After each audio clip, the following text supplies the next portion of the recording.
Good day there once again, viewers. Your mate Kamikaze78 here, coming to you guys with the Tuesday recap for the 30th of the 5th, 2017. I know guys, a day late, and I do apologise for that, but if you follow me on Twitter, and if you don't, why the hell aren't you following me on Twitter? It's free for God's sakes. You will know that my internet decided to take a great big dump on the idea of me releasing the Monday recap in time this week. Now, while I did manage to get my internet up and going again in the later stages of the day, it was really just for some last minute gameplay, because releasing a video that late at a standard that I was happy with really just never was going to happen, especially considering that I had work the next day. So I hope the day late release isn't too much of a wait for you guys, and I hope the wait was worth it. And just because there are quite a few of you who are new to the channel and might not understand what they've been waiting for when it comes to this video, firstly, welcome aboard. I hope you're enjoying the content and, enjoying your stay at my little corner of the internet.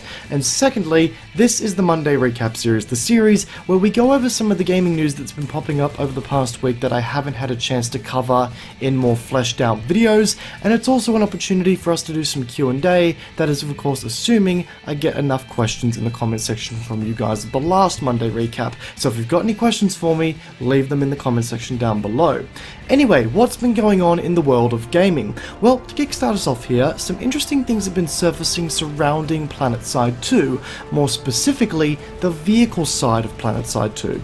If you're a long-term player of Planetside 2, then you will know that the community has been asking for better vehicle incorporation into fights for a long time now, and it really has been a topic of continuous discussion ever since the game has first come out. Key contributors include people like Vindicore, who've created countless concept pieces fleshing out ideas as to how to get vehicles involved in more fights in more meaningful ways. Hell, even I made a video discussing ideas behind getting vehicles involved in more fights. The link to that is on your screen currently, by the way, if you are at all interested. But right now, in the current build of the game, vehicles are really used in one of three ways. A, as a way to combat enemy vehicles in between bases or as a way to break a spawn camp created by enemy vehicles. B, as a way to safely move between bases while trying to avoid the redeploy function. Or C, as a way to farm and suppress infantry in bases. Mind you, being able to do this has become slightly harder with the HE and thermal vision nerfs that have gone out into the live servers recently. However, a recent tweet from developer and YouTuber Rel has revealed that vehicle capture points are now in the works and actually have physical models in the game. Now, while it's only a model, this shows that the developers are in fact working on mechanics that aim to get vehicles more involved in fights. And as some of the larger bases in the game incorporate these capture points, we should hopefully see some more dynamic, spread out, and less spawn campy fights, which is good things all around.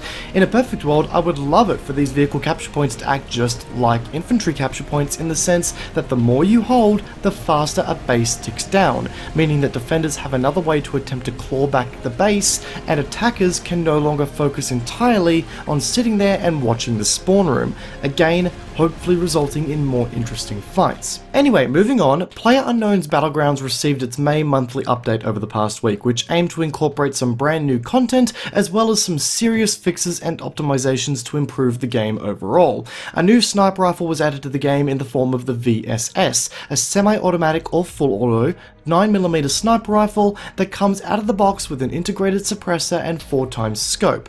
Now, after using this weapon a couple of times, I have to say that while it is a good deal of fun to use, it's just so painfully average overall, especially when you put it into the context of how rare it is to actually find.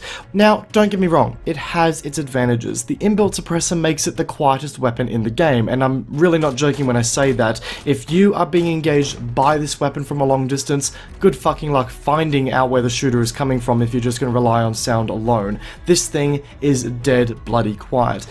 But on the other side of things, the muzzle velocity and bullet drop of this weapon makes it damn near impossible to engage anything at what might be considered a long distance. If a target's moving while at range in any way, shape or form, just forget about it. The bullet drop on this thing and its muzzle velocity makes it anything just too bloody damn well hard to hit, especially considering that the bullet damage on this thing is also very, very low. So if you happen by the off chance score a hit, you're not going to do a whole lot of damage, which is a little bit awkward.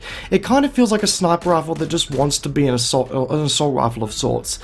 But hey, beggars can't be choosers. It's fun to use, just needs a lot of tweaking. A new motorcycle has also been added to the game that lacks a sidecar, and you can of course do some boss-ass tricks now in the motorcycles ever since the update.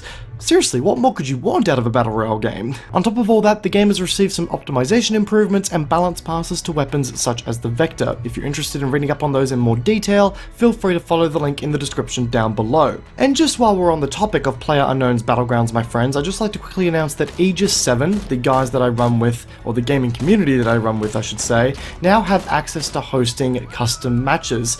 And just to give you an idea as to some of the shenanigans that we've been pulling off in these custom matches, here are a couple of clips. Young's mutual, buddy. You son of a cunt. We should try and do a formation on the way down. Hold hands. Mind, I thought I saw a name at Rosso. Let's do it. Punch him. Ah, fuck it. I got off the car, I was like, yeah, I'm dead anyways. Be a legend, Blitz, be a legend! Hey! Almost. I was so close to that. Carrie's not gonna be able to heal. Oh shit! Yeah. There's two left. Yeah, as you can see, we tend to get up to quite a bit of shenanigans abusing the custom match system. We also tend to host quite a lot of internal, legitimate games in there as well to see who is the best out of our community. So if that is stuff that interests you at all, or say you're just looking for a gaming community to join up with in general, feel free to follow the Aegis7 related links in the description down below to our Discord, our Twitter, and our actual forums, and sign up accordingly. Or just feel free to follow our Twitter to keep up to date with all the stuff that we do in regards to these PlayerUnknown's Battlegrounds custom matches. We always announce when we're hosting them, so feel free to use that as a way of joining in on our games. But anyway, keeping the ball rolling, if you guys remember back to the last Monday recap that we did, we talked about E3 2017 looming very, very large. But now that is quite literally just around the corner. Like, E3 is now in a couple of weeks. Some very interesting things have been emerging as a result, those interesting things including the announcement of games like Far Cry 5. The Far Cry franchise has always been one of ups and downs. Far Cry 3 was an absolutely fantastic game, featuring what could be considered one of the best villains in video game history, but on the other hand, Far Cry 4, while it was a solid iteration to the series, it did lack innovation overall and felt a little bit rushed, and Far Cry Primal, well, we don't talk about that here. The term hit and miss took on a whole new meaning with that game. However, with the announcement of Far Cry 5, it's been confirmed that we are going to be playing in what I consider to be a very unexpected region, the United States of America.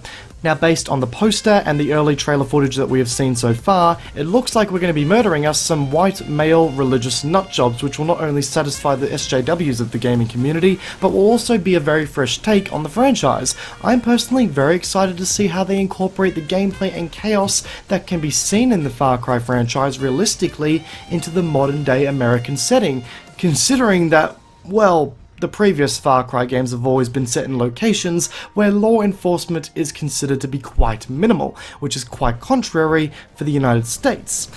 Only time and the Ubisoft conference at E3 will give us an idea as to how they have gone about it. And folks, on that note, I'm going to wrap up today's Monday recap there. We didn't quite get ourselves enough questions for a Q&A session this week, but that's okay. I'll be stockpiling any questions that I saw from last week to go into next week's Monday recap, so hopefully we'll make up for it then and there. Anyway guys, if you enjoyed today's video, a backhanding of that like button would be greatly appreciated. Guys, content is going to be coming out a lot faster now because I've finished uni. I'm definitely looking at covering E3 galore, and I'm definitely looking at doing a couple of reviews for some upcoming games. I've got a review copy of The Surge sitting and ready to be reviewed. I'm also going to be reviewing Endless Space 2. We're also going to be talking about Titanfall 2's new Titan. It's an exciting time, guys, it really is. I've also got some more Overwatch gameplay in the mix for another Funny Moments video.